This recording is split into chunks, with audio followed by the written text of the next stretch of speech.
Welcome, everyone. Today we have a very exciting topic because... It's our first collab, too. Oh, yeah, first collab. We're in countdown mode for the Eras Tour. Woo! Yay! It's around a week and a half away, and we thought it'd be super on theme to do a video where we're recommending films based on each Taylor Swift era, and we're just gonna recommend movies based on like either the vibe of that era or maybe even like a song off that album reminds us of a particular film. I also have all my records out. I don't own everything yet. It's a slow collection, but anything we do have will be on the easel of display. And you're gonna probably edit in the ones we don't have. So without further ado, let's get started with Debut. When I think about her early albums, it definitely reminds me of like teenage love.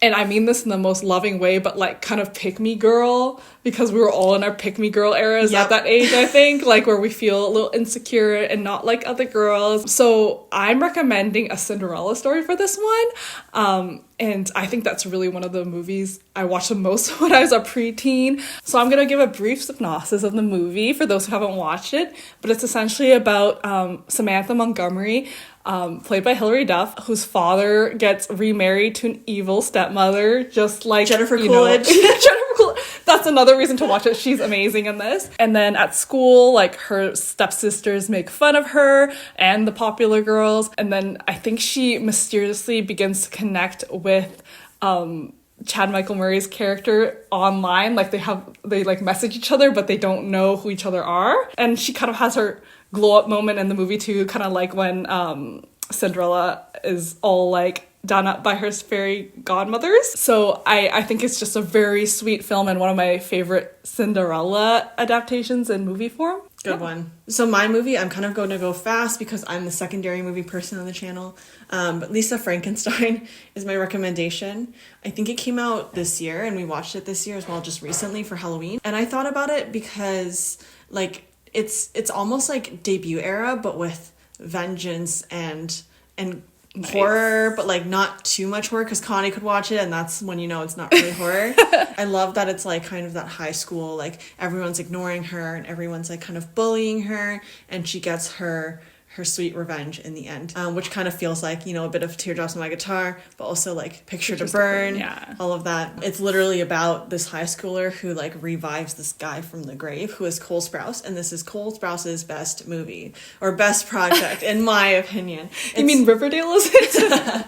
It's very weird, so I will preface with that, but it's literally just her and like this zombie man. That fits with Debut pretty well, actually, surprisingly. Yeah. Okay, we'll move on to Fearless. I don't think we have Fearless either. So the movie I thought would fit this era well is 10 Things I Hate About You, which is a classic. I think it really fits Fearless because it's still a very romantic teenage love movie, but it also has a bit more edge to it and maturity. I think I watched it in my 20s and I still very much enjoyed it. Unlike A Cinderella Story, I think that was something I watched more when I was younger. And it follows like the trope of a good girl and a bad boy, and they have really good banter, and I just found it very much gave off Fearless vibes. The main character, Kat, she's very much like the good girl of the family. Like, she doesn't cause any problems, and she's not like, she has never dated anyone because she's super proper and not at all interested in guys. But her younger sister is much more popular and has this crush. But her parents basically say that her younger sister isn't allowed to date before she is. So to help her sister out, she gets into a fake relationship with Heath Ledger's character. It's coming back to me. Yeah.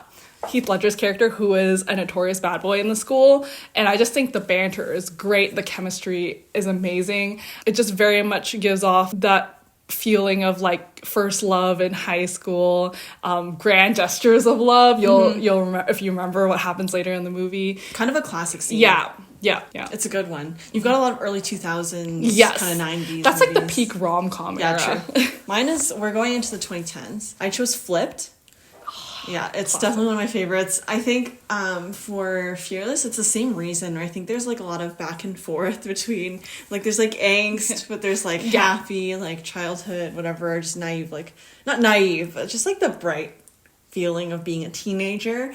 And Flipped is very much that.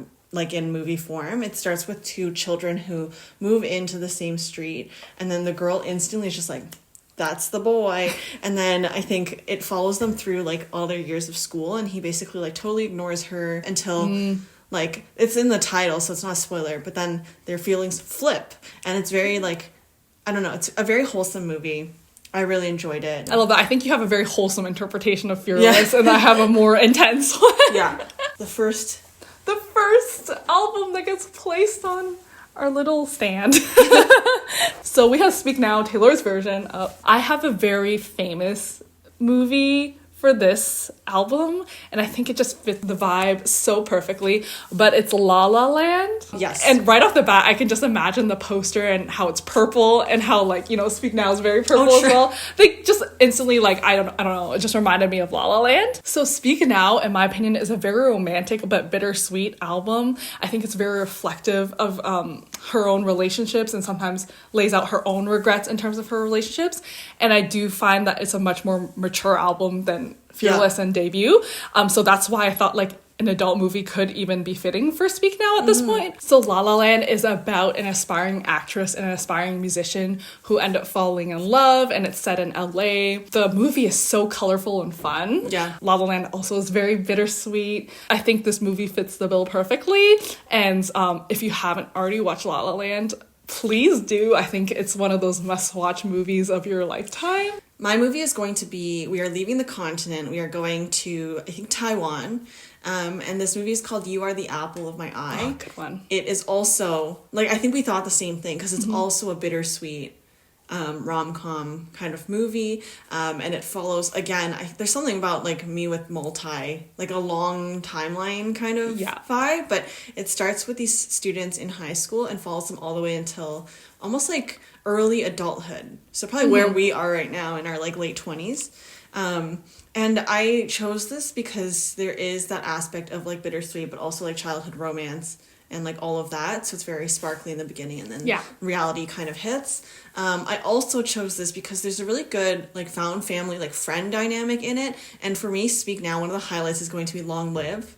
Like, that song always It brings hits. tears to my eyes. Yeah. So it almost meets, like, a little bit of everything in the album.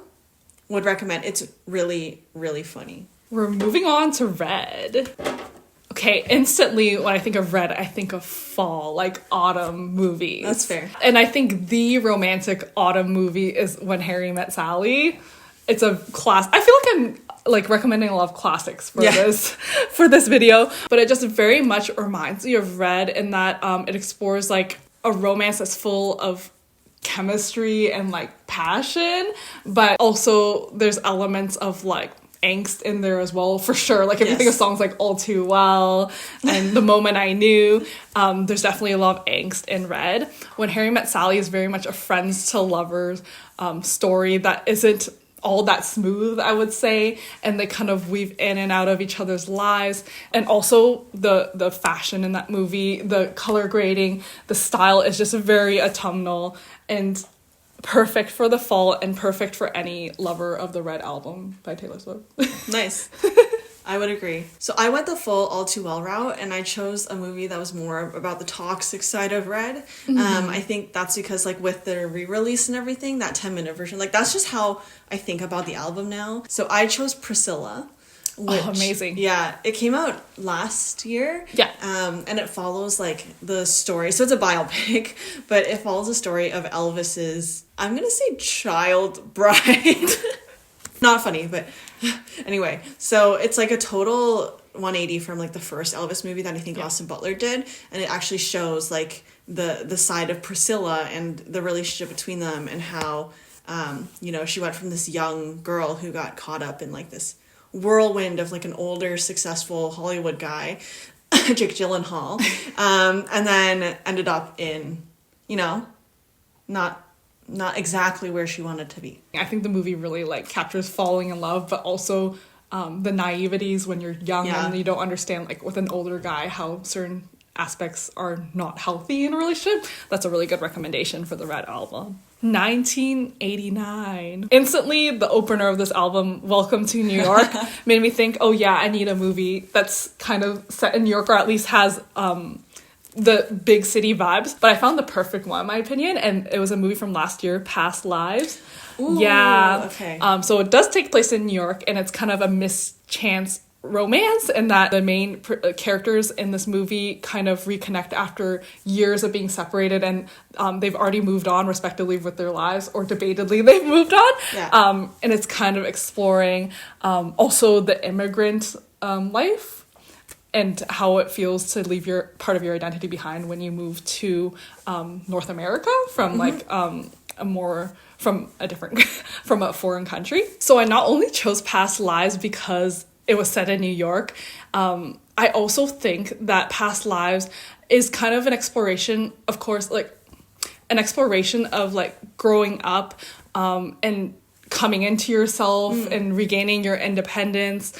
I think Nora in Past Lives really grows into herself in the movie, and it's not just a relationship-focused movie. And I think that's very much what 1989 is. It's Taylor entering her adulthood and kind of singing a little bit about herself as a person and regaining that independence.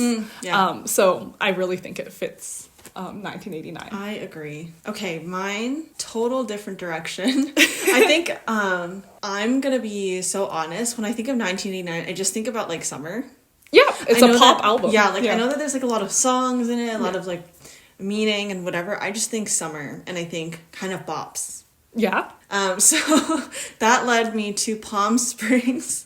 Yeah. As a recommendation.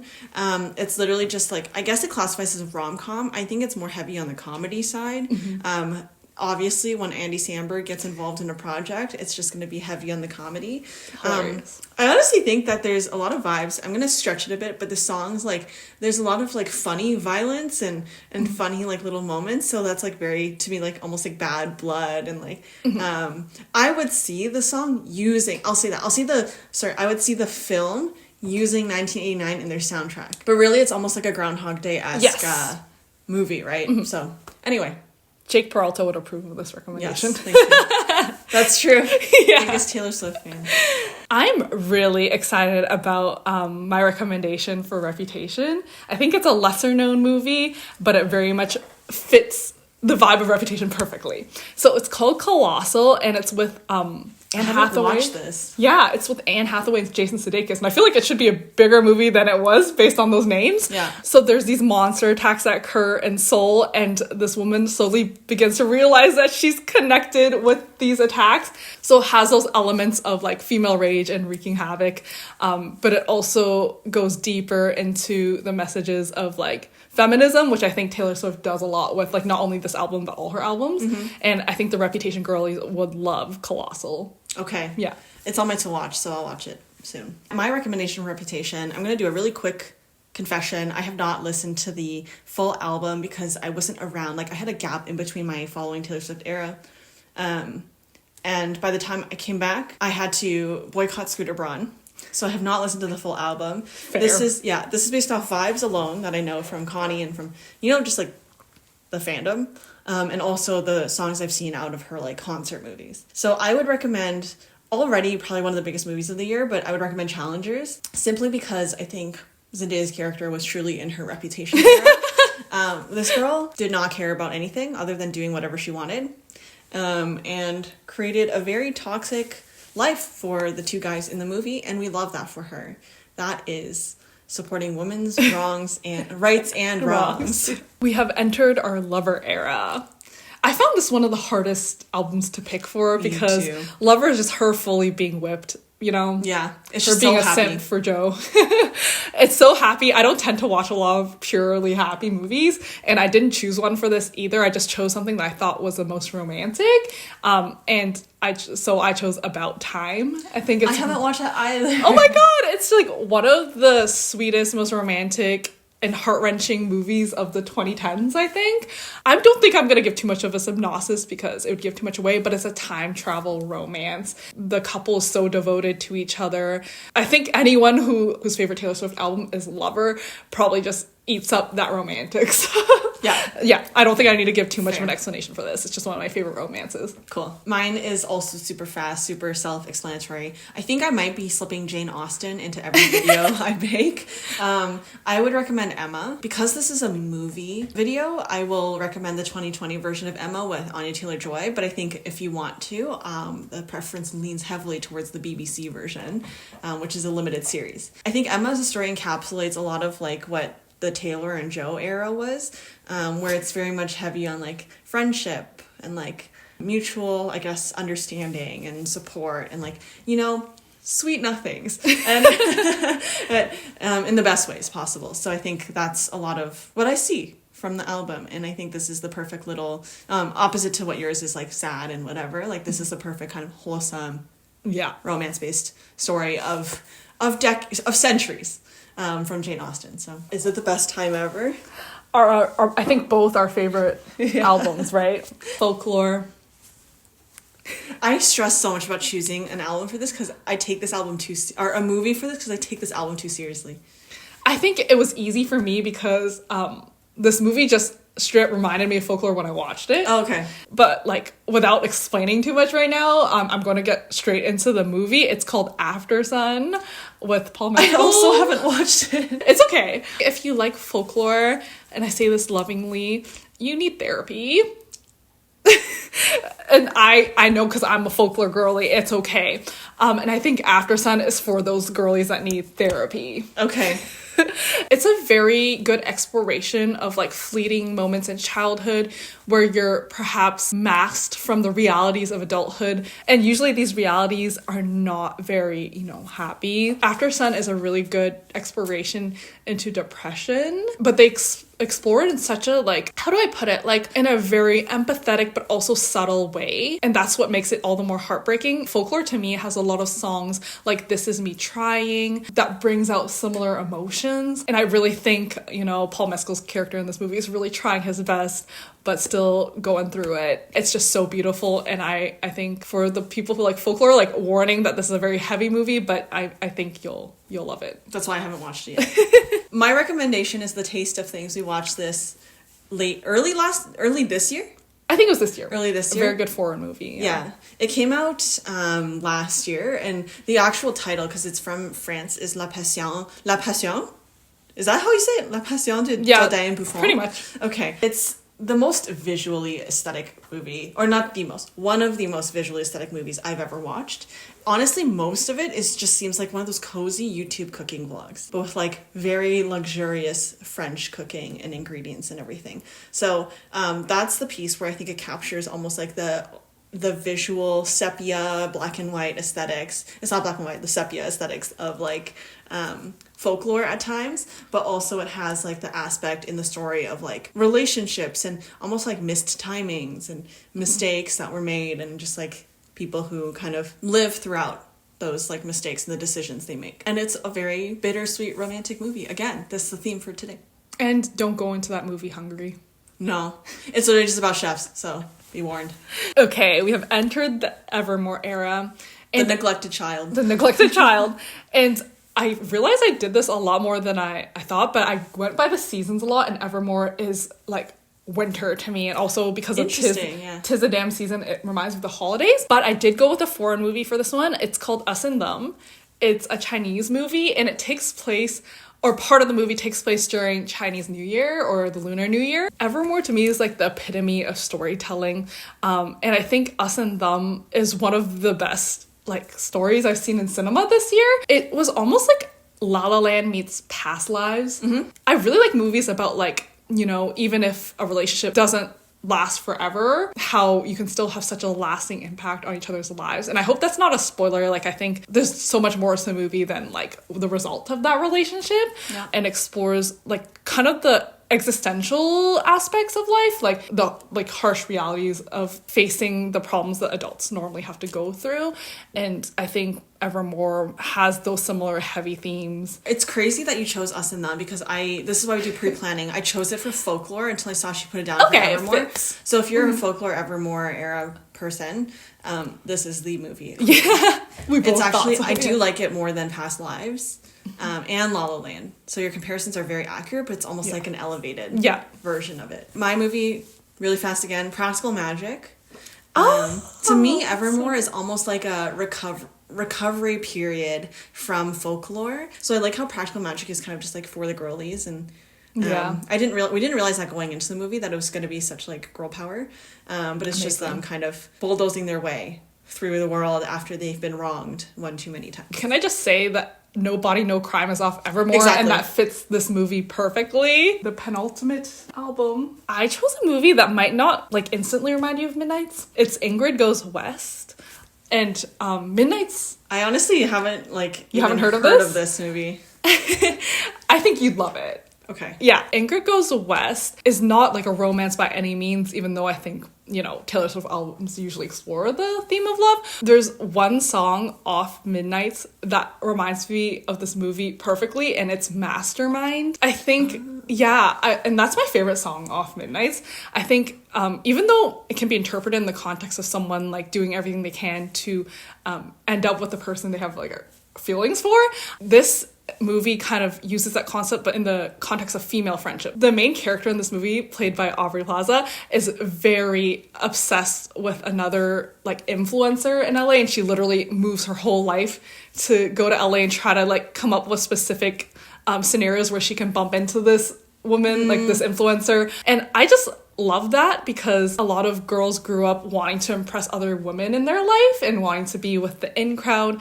And I think Midnight's also explores a lot of concepts of fame. Like if you think of Midnight Rain, Bejeweled, and I think because this movie takes place in California in an influencer environment where people are all trying to like, you know, become famous, I think that also fits with Midnight's really well. My recommendation is Frances Ha. Oh my god, one of my favorite movies. Yeah, it's not even like a Greta Gerwig movie. I think it's produced and written by her husband. Yeah. I just filled on that word. But she's the main character in it. And the reason, like the biggest reason I chose this for Midnight's is because I think Midnight's is a lot of that, like trying to find yourself, being a little lost. And also I think this movie ties in well with the song Anti-Hero sometimes too, because it's like almost like she's the biggest roadblock in her own life. But that's basically the description of the movie. It's this girl who's trying to become, I believe it was a dancer.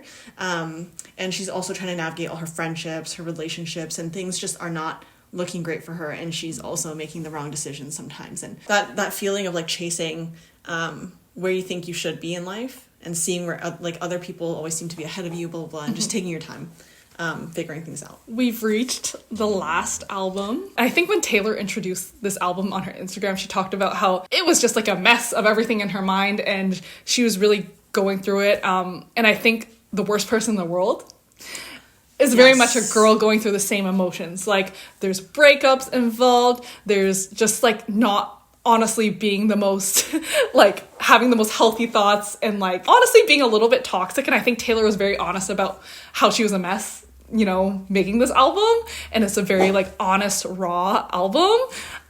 The Worst Person in the World is one of my all-time favorite movies.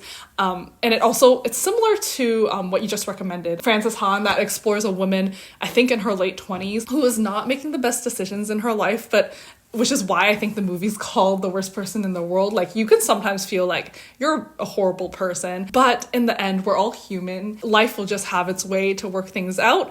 And I think Torture Post Department really allows that outlet for us girls to experience all these contradicting emotions. Nice. It's one of my favorite movies. Last movie. Also now Patronus is asking for petting, so that's what we're doing at the same time. Sound of Metal. Totally, it feels like we exited our genre of movies that we've recommended so far. It is such a good movie, and I used to do very beginner level drumming, so I think anything with drumming I'm also like a big fan of. But why it related me to Tortured Poets Department, I think for the first time her albums get a lot more mature about their discussions around like artistry and how it falls with like, addiction and vices and all of that.